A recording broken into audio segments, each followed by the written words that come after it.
হযরত ওমর বলেন, রে বিলাল, তোর বুঝি টাকার অভাবে এই জন্য তুই থাকবি না? হযরত ওসমান বলে, রে বিলাল, তোর বুঝি পয়সা নিয়ে সমস্যা, সম্পদের অসুবিধা, আমারে বলবি, আমি তোর সব সম্পদ দিয়ে সহযোগিতা করব। আবু বকর সিদ্দিক বলেন, রে বিলাল, আমি জানি তুমি নবীজির কাছ থেকে সম্পদ নিয়ে খরচ করতা। আজকে হয়তো আমার নবী নাই, তুমি কার কাছে সম্পদ চাইবা? এই জন্য বুঝি তুমি মদিনা ছেড়ে যাও। না রে বিলাল, আমি আবু বকর বাইতুল মালের জিম্মাদারিতে আছি।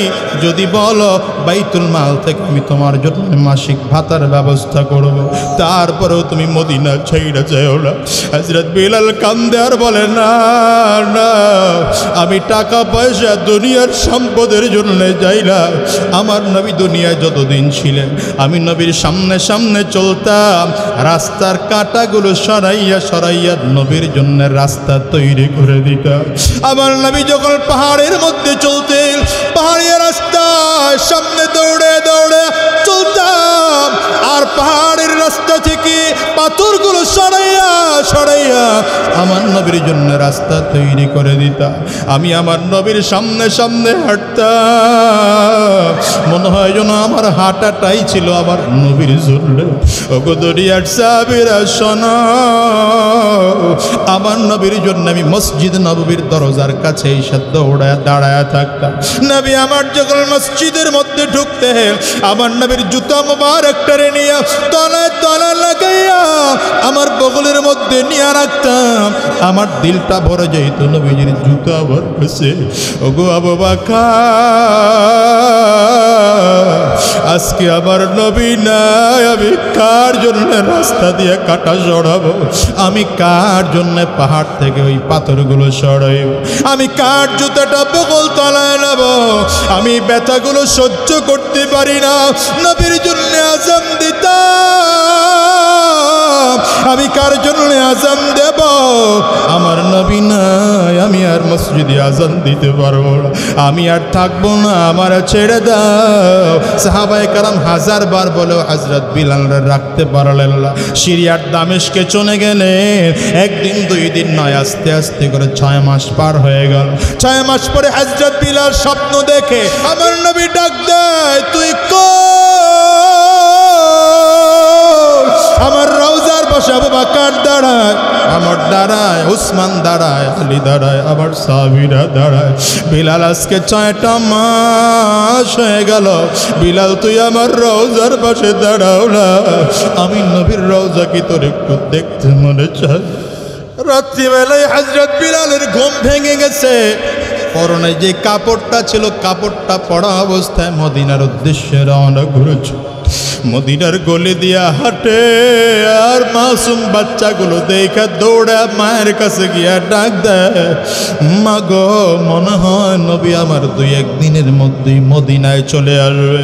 মাসুম বাচ্চাদের মায়েরা জিজ্ঞাসা করে, কেন রে বাবা, হঠাৎ করে এই চিন্তা কেন তোরা করলি? বলে, আমার নবী যেদিন ছেড়ে গেছেন মদিনা, 2-1 দিন পরে হযরত বিলাল মদিনা ছেড়ে চলে গেছে। আর বিলাল ফিরে আসছে মদিনা, মনে হয় আমার নবীও ফিরে আসবে। সাহাবায়ে কেরাম সব দৌড়া দৌড়া খবর পাইয়া তাকায় দেখেন হযরত বিলাল নবীজির রওজার পাশে দাঁড়ায়া চোখের পানিগুলো ছেড়ে কান্না করে, আর চোখের পানি ছেড়ে কান্না করে আর চিল্লায়। সাহাবীরা গিয়া ডাক দেয়, বিলাল,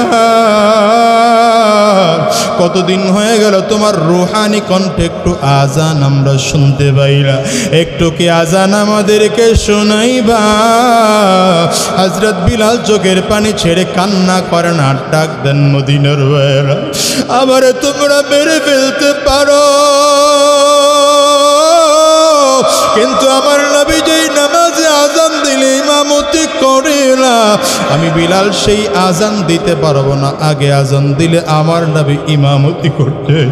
মুরব্বী মানুষ হযরত সালমান ফারসি ডাক দেয়, সাহাবীরা তোমরা বিলাল রে এমন করে বইল না, বিলাল রে এমন করে বললে বিলাল আজান দিবেন। দৌড়ে ফাতেমার ঘরে গিয়ে দেখো, ফাতেমার কলেজের টুকরো সন্তান হাসান কই, হুসাইন কই, মাসুম বাচ্চা দুইটা এসে যদি বিলাল রে বলে, বিলাল না করতে পারবে না। সাহাবায়ে কেরাম গিয়া বলে, রে হাসান রে হুসাইন, তোরা দুইজন গিয়া বিলাল রে একটু আযান দিতে বল। নবীজির নাতি দুইজন হযরত বিলালের দুই পাশে দাঁড়ায় জামার আস্তিন ধরে ধরে টানে আর ডেকে বলে, নানার মুয়াজ্জিন।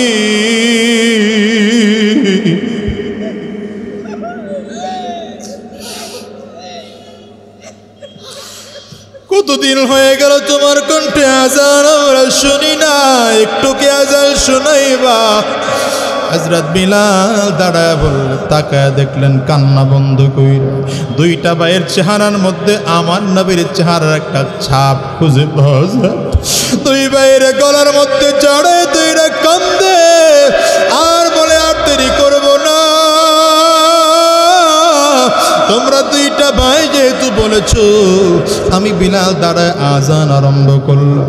হযরত বিলাল আযান দিচ্ছেন, আল্লাহু আকবার, আল্লাহু আকবার, আশহাদু আল্লা ইলাহা ইল্লাল্লাহ, আশহাদু আল্লা ইলাহা ইল্লাল্লাহ। আযানের শব্দ শুনে মদিনার মানুষগুলো সব মসজিদ নববীর দিকে দৌড়ায় দৌড়ায় আসে। মাসুম বাচ্চাগুলো খেলাধুলা বন্ধ কইরা দিয়া মায়ের কাছে গিয়ে ডাক দেয়, মা কাপড় পরায় দাও, জামা পরাইয়া দাও, একটা টুপি মাথায় দিয়া দাও, সুন্দর করে আমাদের জুতা পরায় দাও, গোসল বজু করাইয়া দাও। আগে বিলাল আযান দিলে আবার নবী ইমামতিতে দাঁড়াইতো, আজকে আবার বিলাল আযান দেয়, মনে হয় আমার নবী ইমামতির মুসল্লায় দাঁড়াবে। সাহাবায়ে কেরামদের চোখে পানি। হযরত বিলাল আযান দিতে দাঁড়াইয়া শব্দ উচ্চারণ করতে করতে বলা আরম্ভ করেছে, আশহাদু আন্না মুহাম্মাদার রাসূলুল্লাহ। এই শব্দটা উচ্চারণ করে হযরত বিলাল একটা চিৎকার দিয়ে বেহুশ হয়ে জমিনের মধ্যে পড়ে গেছে। এর দুনিয়ার মুসলমান সাহাবায়ে কেরাম দৌড়ে আসছে, বিলাল কি হলো তোমার বলো? হযরত বিলালের হুঁশ ফিরে আসে না, হঠাৎ করে হুঁশ আসছে, ডাক দেয়, রে ভাই, আমি যখন আযানের মধ্যে নবীর নাম নিলাম, আমার মনে হলো আগে নবীর নাম নিলে তো আমার নবী পেছনে দাঁড়ায় দাঁড়ায় আমার আযান শুনতে, আজকে আমার নবী না, আমি কারে আযান শুনাইব, কারে আযান শুনাইব? এই চিন্তা করে আমি বিলাল আর নিজের হুঁশ রাখতে পারি নাই, দুনিয়ার থেকে বিদায় হয়ে গেছি। এর রূপগঞ্জের মুসলমান, নবীজির মুহাব্বত কলিজার মধ্যে ঢোকাও। নিজের সন্তানের চেয়ে আমার নবীর মুহাব্বত বেশি থাকা লাগবে, বাবা মায়ের চেয়ে বেশি মুহাব্বত থাকা লাগবে, পরিবার পরিজনের চেয়ে বেশি মুহাব্বত থাকা লাগবে, ঠিক কিনা জোরে বল? আমার নবীর ইসলাম আজকের এই জমিনে আসার কারণ কিন্তু অনেক। আমার নবী নিজের রক্ত ঝরার কারণে ইসলামের জমিনে আসছে। আমার নবীর দান মুবারক শহীদ করেছেন ইসলামের জন্য। আমার নবীর লোহার টুপিটা ভেঙে মাথার খুলির মধ্যে ঢুকে যাওয়ার কারণে ইসলামের জমিনে আসছে। ওরে মুসলমান, আমি তোমাদেরকে বলে যাই, শুনে নাও, আজকে নবী দুনিয়ার জমিনে নাই। এই উলামায়ে কেরাম বড় ইতিম, তুমি আর আমিও বড় ইতিম। নবীর এই দিন যদি টিকাইয়া রাখতে হয়, উলামায়ে কেরাম যদি তোমাদেরকে আবার কখনো আল্লাহর কোরআন জিন্দা করার জন্য, আল্লাহর দিন টিকিয়ে রাখার জন্য, এই বাংলার স্বাধীনতা টিকিয়ে রাখার জন্য আবার যদি কখনো ডাক দেয়, সাহাবায়ে কেরাম যেমন নবীর ডাকে সাড়া দিয়েছিল, তুমি আর আমি উলামায়ে কেরামদের ডাকে সাড়া দিয়া রক্তের দরকার হলে আমরা রক্ত দেব, জীবনটাও যদি দিতে হয়। কারা কারা তৈয়ার? হাত তুলে দেখাও, চিল্লায় জোরে ডাক দাও আল্লাহ,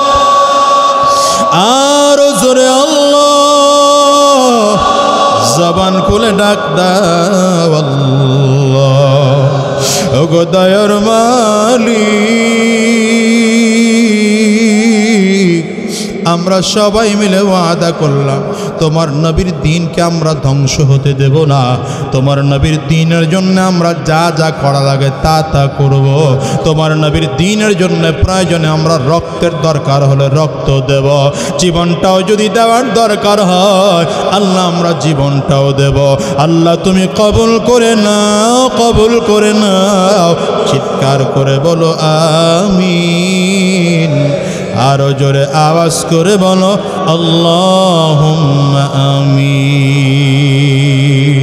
পয়গম্বর আপনার নিকটস্থ মানুষদেরকে জাহান্নামের ভয় দেখাতে আরম্ভ করেন।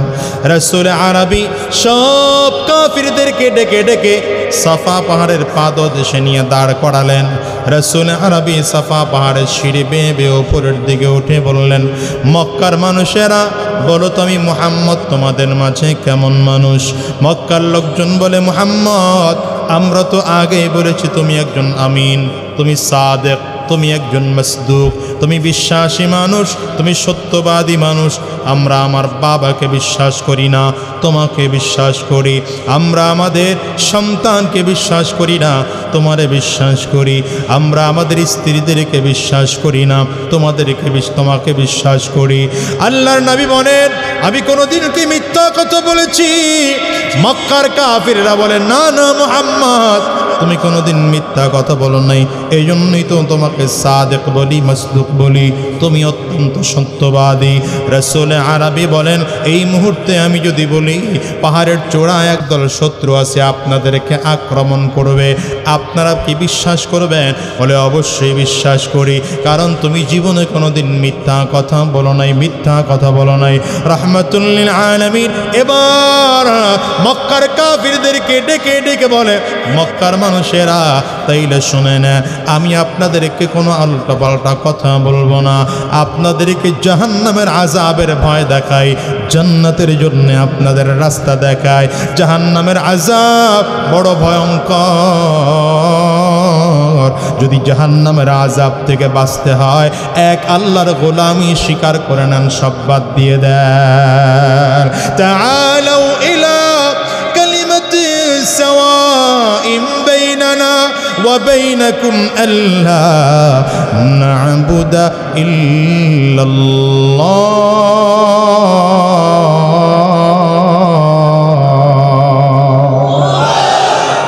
রাসূল আরবি দাওয়াত দিলেন, এমন এক কথার দিকে আসে যে কথায় দুনিয়ার মানুষগুলো সব দূর হয়ে যাবে, একমাত্র আল্লাহর গোলামি হয়ে যাবে। তখন রাজা প্রজা এক হয়ে যাবে, কারো সম্মানের মধ্যে ব্যবধান থাকবে না, কারণ আল্লাহ পাকের কাছে যে বড় সে সত্যিকার বড়, যে আল্লাহর কাছে বড় না দুনিয়া সে বড় না। ঠিক কিনা বলো? বর্তমান যুগে তো টাকা যার বেশি সেই বড়, কথা বল না? বর্তমানে যার ক্ষমতা বেশি সেই বড়। মসজিদ কমিটির সভাপতি কারে বানাবে খুঁজে খুঁজে দেখে কার টাকা কত বেশি। না রে বেটা না, আমার আল্লাহ তাআলা বলেন, ইন্না আকরামাকুম ইনদাল্লাহি আতকাকুম, তোমাদের মধ্যে সম্মানিত কে জানো? যার মধ্যে তাকওয়া যত বেশি, যার মধ্যে তাকওয়ার পরিমাণ যত বেশি থাকবে সে আল্লাহ পাকের কাছে তত দামি। এই জন্যই তো হযরত বিলাল কালো মানুষ, কালো মানুষ, কোন দুনিয়ায় দাম নাই, কিন্তু হযরত বিলালের হৃদয়টার মধ্যে তাকওয়া দিয়ে ভরা ছিল।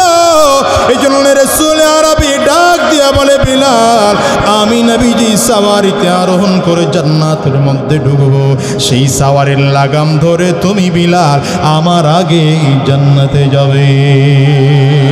আল্লাহু আকবার, চিল্লা বলেন। আমার মুসলমান ভাইরা, আবু লাহাবের কাছে আমার নবী এতক্ষণ অনেক ভালো ছিলেন, আবু তালেবের কাছে আমার নবী এতদিন অনেক ভালো ছিলেন। দ্বীনের দাওয়াত নিয়ে যখন গেছেন তখন আর আমার নবী ভালো নাই। আমাদের সমাজেও একদল আছে, যতদিন পর্যন্ত ঘুষের বিরুদ্ধে বলবেন না ততদিন অনেক ভালো, ঘুষের বিরুদ্ধে বলবেন না অনেক ভালো হুজুর, সুদের বিরুদ্ধে বলবেন না অনেক ভালো হুজুর, ইসলামের পক্ষে বলবেন আর বিপক্ষে বলেন, তাতে আর কিছু যায় আর আসে না। একজন সভাপতি চুরি করে, মসজিদের ইমাম সাহেব যদি চোরের বিরুদ্ধে না বলে তাইলে ইমাম সাহেব বড় ভালো মানুষ। আমার মসজিদের ইমাম সাহেব একজন বলতেছেন, আপনাদের এলাকার না আরেকজন, বলে হুজুর 5 জুমা ধরে খালি এক একটা আয়াত পড়ে, এক জুমায় আয়াত পড়েছি আহাল্লাল্লাহুল বাই'a ওয়া হাররামার রিবা, সুদের ওয়াজ করব, কিন্তু তাকায় দেখে হুজুর একজন সভাপতি ঘুষ খায়, সুদ খায়। তাড়াতাড়ি করে লাইন ঘুরাই দিছি। আরেক জুমায় খুতবা পড়লাম, আয-যানিয়াতু ওয়াজ-যানি ফাজলিদু কুল্লা ওয়াহিদিন মিনহুমা মিয়াতা জালদা। আয়াত তিলাওয়াত কইরা তাকায় দেখি সেক্রেটারি ঢুকতেছে, সেক্রেটারি আরেকজনের বউ বাগায় লইছে। আমাদের দেশে নাই এটা, কথা কন না কেন? হ্যাঁ, এখন আরেকজনের বউ বিয়ে করে, অনেক মজা। কথা কন জুয়ান্নারা, কথা কস না কেন? দেখেন না খালি আরেকজনের বউ ভাগায় আইনা, এইটা খুব চলতেছে। আরে বাবা রে বাবা, এটা আবার অনেক বেশি ভাইরাল হয়। হ্যাঁ, সমাজের মধ্যে এটা বেশি ভাইরাল হয়। যতদিন পর্যন্ত আগের স্বামী তালাক না দিবে, আল্লাহর কসম করে বলে যায়, ততদিন তোমাদের বিয়ে হয় না, সিনা হয়। ঠিক কিনা বলো? দুনিয়ায় অভাব পড়ছে বেটা, অভাব পড়ছে নাকি সন্তানের, অভাব পড়ছে মহিলাদের। আল্লাহর কোরআন বলছে, এক বিয়ে না হলে 2টা করো, না হলে 3টা করো, না হলে 4টা করো। না, এসব চলতেছে উল্টা আর পাল্টা। আর এখন পরকীয়াটা এত গভীর পর্যায়ে পৌঁছেছে, আমি তো প্রায় বলি, আমার এই চেয়ারম্যানই বয়সে 15 মাসের মধ্যে প্রতি মাসেই 5টা 6টা 7টা কখনো 10টা করেও এই তালাক সংক্রান্ত সালিশিয়ার মোকদ্দমা করা লাগে। আর এর মধ্যে অধিকাংশ দেখলাম হয়তো স্বামী কোনো পরকীয়া জড়িত, নাইলে মহিলাটা কোনো পরকীয়া জড়িত। দেশটা আছে নাকি মিয়া? দেশ কবে গেছে গোল্লা? দেশ গোল্লায় গেছে কবে? খবর নাই মিয়া। কারণ আমাদের সমাজে এখন এইগুলোর চর্চা চলতেছে বেশি। কি কথা বলেন না কেন? ইন্ডিয়ান সিরিয়াল আর আমার দেশের নাটক ফাটকগুলো দেখে আমার দেশের মহিলারা তো এগুলোই শিখতেছে। এই গত 2-3 জুমা আগে আমার এক মুসল্লি বলে, হুজুর 5,000 টাকা দিয়ে মেকআপ বক্স কিনে দিছি আমি, আর এই মেকআপ করে মার্কেটের বেড়া করে দেখে। আপনাদের রূপগঞ্জের কথা কইতেছি না, এটা ওয়ারির কথা কইতেছি। এহেনের লোক তো হাসান বসরির চাচাতো ভাই সব। পরকীয়া দেশটা ভরে গেছে।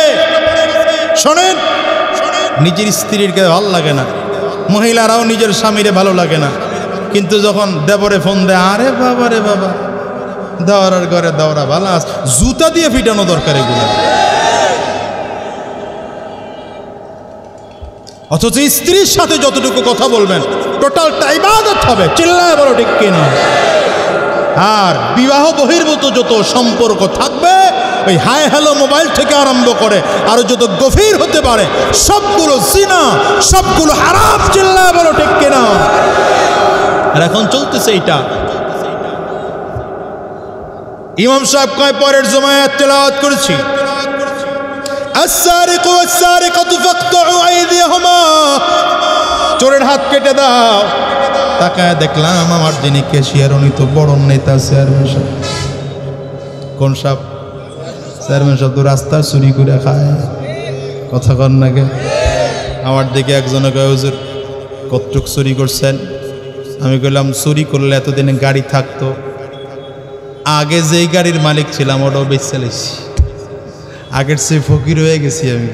চেয়ারম্যানই করে ফকির হইতেছি। ওলামায়ে কেরামকে শোনায় গেলাম, প্রতি মাসে পকেট থেকে 1.5 লাখ 2 লাখ টাকা যায় আমার। এখন উল্টা এই চেয়ারম্যান টিকাইতে গিয়া খাবো তো দূরের কথা, উল্টা যায়। কারণ দেখছি ওখানে হালাল উপায়ে 5 টাকা ইনকাম করার সুযোগ না। কিন্তু আমার দেশের চেয়ারম্যান গুলো দেখি, আরে বাবা, দিন দিন খালি শরীর মোটা হয়, পেট খালি মোটা হয়। হায় রে হায়, চাউল তো গুদামে নাই, সব চেয়ারম্যানের পেটে। কথা কও না কেন ঠিক কিনা? আমরা স্বপ্ন দেখি তো, এটা স্বপ্ন। আমরা আসলে হুজুররা চেয়ারম্যান হইবার চাই না, আমরা মেম্বার এমপি মন্ত্রী হতে চাই না। আমরা কেন চেয়ারম্যানই হই? আমরা কেন ইলেকশন করি? আমরা কোনো নির্বাচনে অংশগ্রহণ করি এই জন্যই করি যে তাকওয়াবান মানুষগুলো নেতৃত্বে আসা দরকার। আমার দেশে এখন যারা ক্ষমতায় আছে এরা যদি আগামীকাল তাওবা করে পাক্কা সাচ্চা মুসলমান হয়ে যায়, চুরি বন্ধ করে দেয়, ডাকাতি বন্ধ করে দেয়, খুন বন্ধ করে দেয়, ধর্ষণ বন্ধ করে দেয়, রাহাজানি বন্ধ করে দেয়, আল্লাহর কসম করে বলি আমরা হুজুররা আর রাজনীতি করার দরকার নাই, আমরা খানকা নিয়েই পড়ে থাকবো ইনশাআল্লাহ। কিন্তু যদি দেখি না তোমরা চুরি করার করতেছি, তোমরা ডাকাতি করার করতেছ, লুণ্ঠন করার করতেছ, তখন তো আমরা খানকায় বসে থাকতে পারি না, আমরা মসজিদের মেম্বারে বসে থাকতে পারি না, আমরা তখন হাদিসের দার্সে বসে থাকতে পারি না, আমরা তখন হাদিসের দার্স ছেড়ে রাজপথে নেমে যাই, খানকা ছেড়ে রাজপথে নেমে যাই, মসজিদ ছেড়ে রাজপথে নেমে যাই, ইসলাম কায়েমের জন্য রক্ত দিতেও তৈয়ার থাকি, জীবন দিতেও তৈয়ার থাকি। হাত তুলে বলো ঠিক কিনা?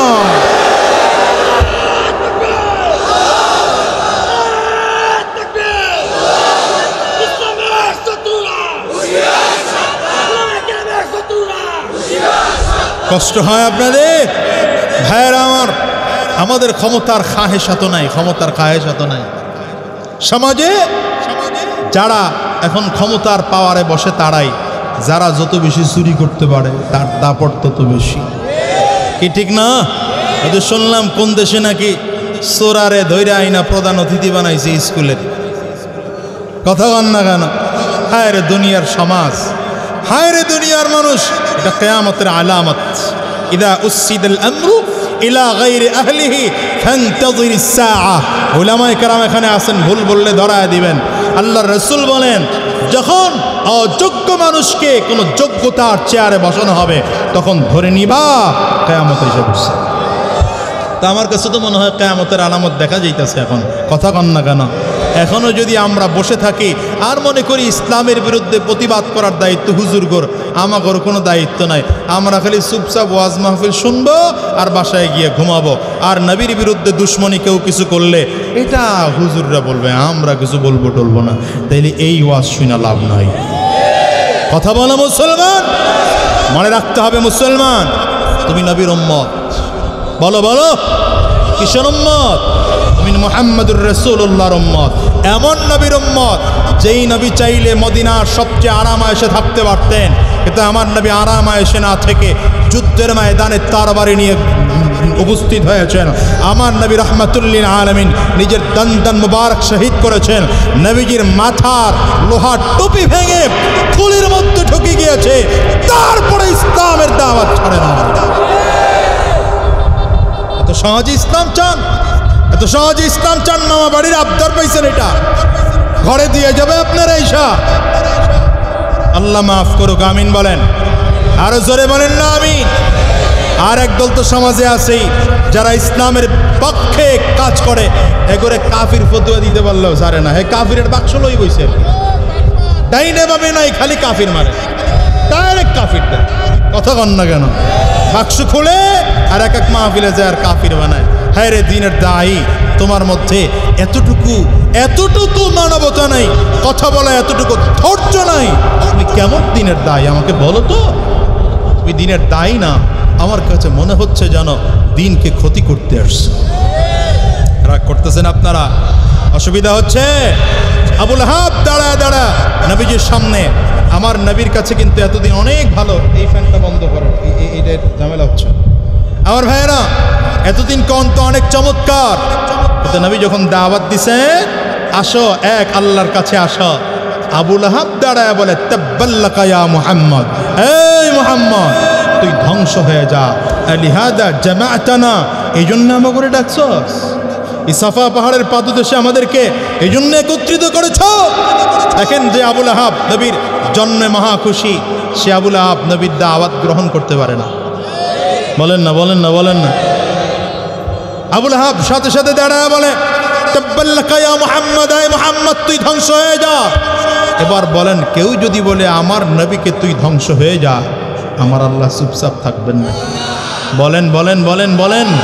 আল্লাহ তাআলা সাথে সাথে আয়াত নাজিল করেছেন, তাব্বাত ইয়াদা أبي لهب وتب ما أغنى عنه ماله وما كسب سيصلى نارا ذات لهب وامرأته حمالة الحطب في جيدها حبل من مسد আমার নবীকে কেউ গালি দিলে আল্লাহ সহ্য করতে পারেন না, আবার যদি কেউ আল্লাহকে গালি দেয় আমার নবী সহ্য করতে পারেন না, আবার যদি কেউ আমার নবীকে আর আল্লাহকে গালি দেয় নবীর সাহাবীরাও সহ্য করতে পারে না। চিল্লায় জবান করে বলো ঠিক কিনা? এই দুনিয়ার মুসলমান আজ জমিনের মধ্যে সাহাবীরাও নাই, তাবিঈনরাও নাই, তাবিঈনরাও নাই, আইম্মা মুজতাহিদিন নাই, উলামায়ে মুতাকাদ্দিমিন নাই, মুতাআখিরিন নাই। বর্তমান যুগের উলামায়ে কারাম আছেন আর আমরা সাধারণ মানুষরা আছি। এই মুসলমান এই যুগেও আমার নবীকে বদমাশরা গালি দেয় কি দেয় না? চিল্লায় বলো। আমার আল্লাহকে নিয়ে কটূক্তি কথা বলে কি বলে না? চিল্লায় জোরে বলো।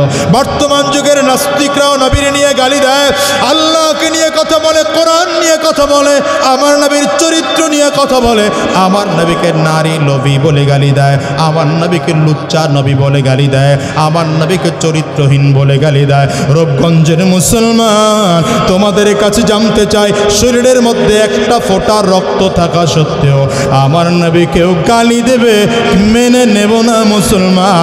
কারা কারা তৈয়ার আছো? দাঁড়িয়ে দেখাতে হবে, দাঁড়িয়ে আমার আল্লাহ তাআলারে দেখাও। আয় আল্লাহ, এই বান্দাগুলো দাঁড়িয়েছে তোমার নবীর মুহাব্বতে দাঁড়িয়েছে, আল্লাহ তোমার নবীর মুহাব্বতে দাঁড়িয়েছে। এরা নবীর জন্য রক্ত দিতে পারে, জীবনটাও দিতে পারে। এই মুসলমান থাকা অবস্থায়, আপনারা সকলে বসেন, মুসলমান থাকা অবস্থায় নবীর কেউ গালি দেবে, মুসলমানদের কলিজা দিয়ে মেনে নিতে পারে না। চিল্লায় বলো ঠিক কিনা? আল্লাহ তাআলা আয়াত নাযিল করলেন, পয়গম্বর মক্কার কাফির আবু লাহাব আপনারে গালি দেয়, আমি আল্লাহ তাআলা আয়াত নাযিল করে দিলাম, আবু লাহাব যে আঙ্গুল দিয়ে ইশারা করেছে আবু লাহাব ধ্বংস হয়ে যাবে, আবু লাহাবের সেই আঙ্গুলটাও ধ্বংস হয়ে যাবে, আবু লাহাবের হাত ধ্বংস হয়ে যাবে। তাব্বাত ইয়াদা, আবু লাহাবের দুই হাত ধ্বংস হয়ে যাবে, আবু লাহাবের গোষ্ঠী শুদ্ধ ধ্বংস হয়ে যাবে, ও যা কামাই করেছে তাও ধ্বংস হয়ে যাবে, আবু লাহাবের স্ত্রীটাও ধ্বংস হয়ে যাবে। মুসলমান আজ থেকে 1450 বছর আগের ঘটনা, এখনো বাংলার জমিনে আমার নবীর নাম নেওয়ার লোক আছে না? না, যারা পৃথিবীর জমিনে আমার নবীর নাম নেওয়ার লোক আছে না? নাই। শুধু আমার নবী নয়, সাহাবায়ে কেরামদের নাম নিলে কলিজাটা ভরে যায়, শ্রদ্ধার সাথে ভক্তির সাথে নাম নেওয়ার লোক আছে, কিন্তু আবু লাহাবের নাম কেউ নেয় না, উতবার নাম কেউ নেয় না, সাইবার নাম কেউ নেয় না, আবু জাহালের নাম কেউ নেয় না, আবু তালেবের নাম কেউ নেয় না। বোঝা গেল ইসলামের বিরোধিতা যারা করে ওরা দুনিয়ায় টিকে থাকতে পারে নাই, পারছে না, কিয়ামত পর্যন্ত কোনোদিন পারবে না।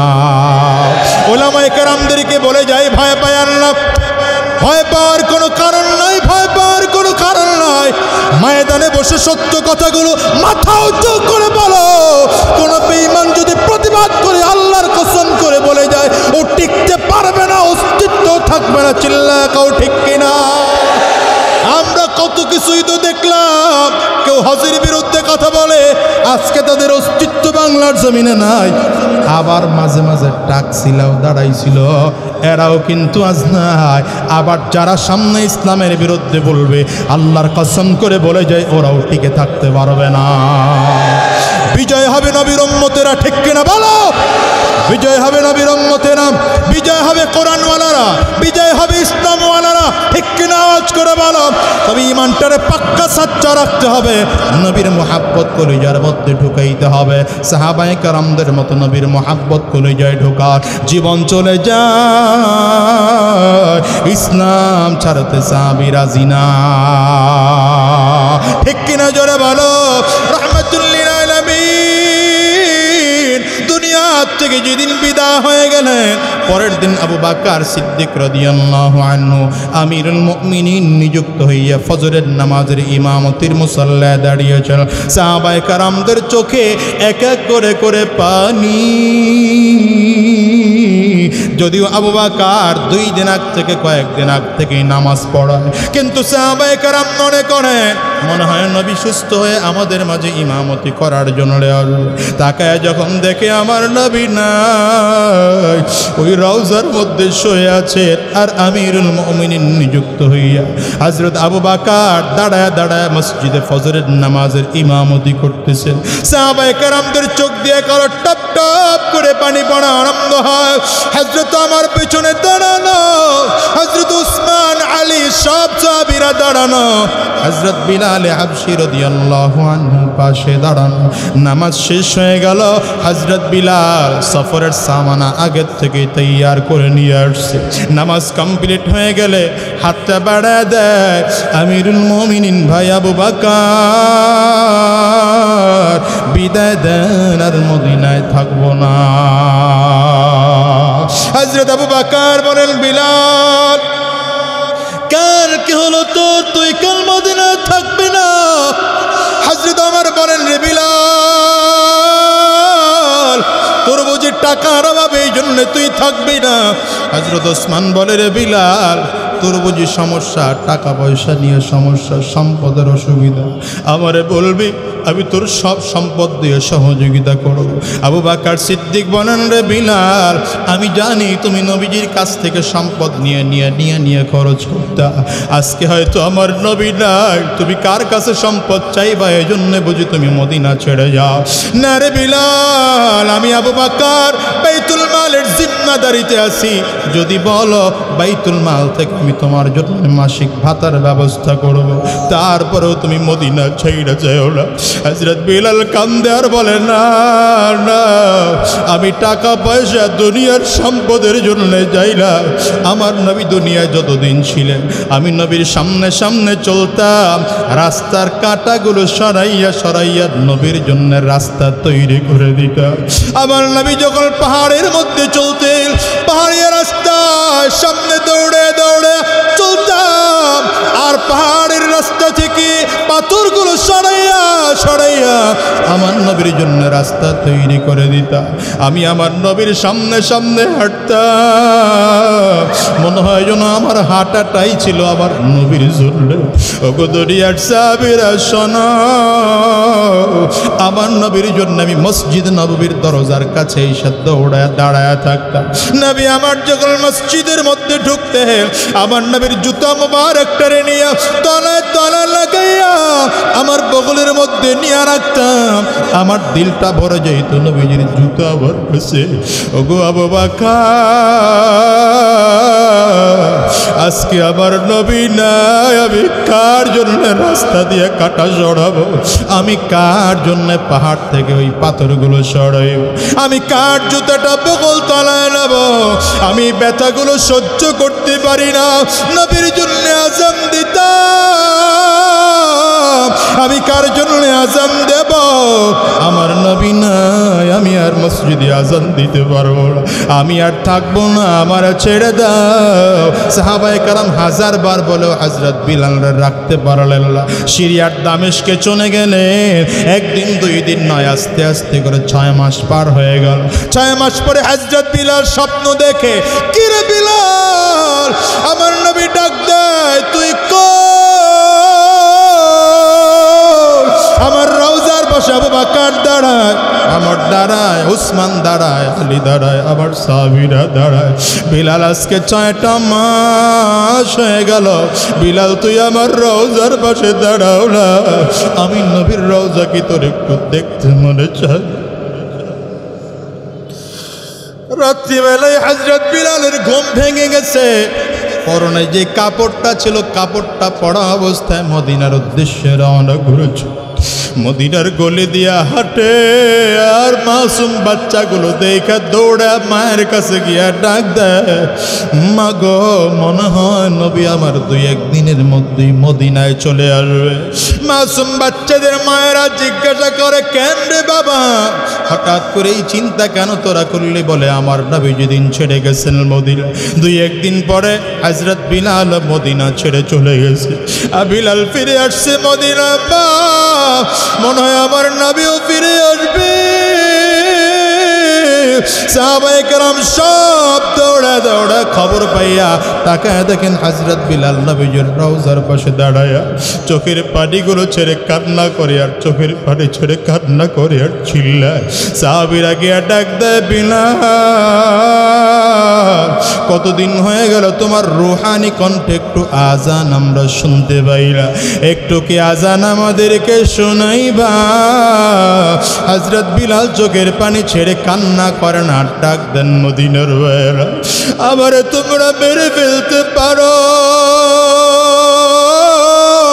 কিন্তু আমার নবী যেই নামাজে আজান দিলে ইমামতি করে না, আমি বিলাল সেই আজান দিতে পারবো না। আগে আজান দিলে আমার নবী ইমামতি করতে। মুরব্বী মানুষ হযরত সালমান ফারসি ডাক দেয়, সাহাবীরা তোমরা বিলাল রে এমন করে বইল না, বিলাল রে এমন করে বললে বিলাল আজান দিবেন। দৌড়ে ফাতেমার ঘরে গিয়ে দেখো, ফাতেমার কলেজের টুকরো সন্তান হাসান কই, হুসাইন কই, মাসুম বাচ্চা দুইটা এসে যদি বিলাল রে বলে বিলাল না করতে পারবে না। সাহাবায়ে কেরাম গিয়া বলে, রে হাসান রে হুসাইন তোরা দুইজন গিয়া বিলাল রে একটু আজান দিতে বল। নবীজির নাতি দুইজন হযরত বিলালের দুই পাশে দাঁড়াইয়া জামার আস্তিন ধরে ধরে টানে আর ডেকে বলে, নানার মুয়াজ্জিন।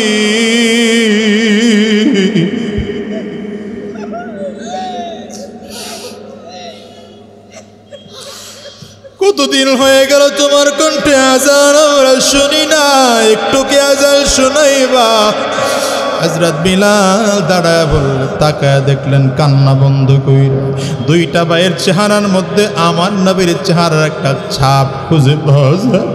দুই ভাইয়ের গলার মধ্যে চড়ে দুইটা কান্দে আর বলে, আর দেরি করবো না,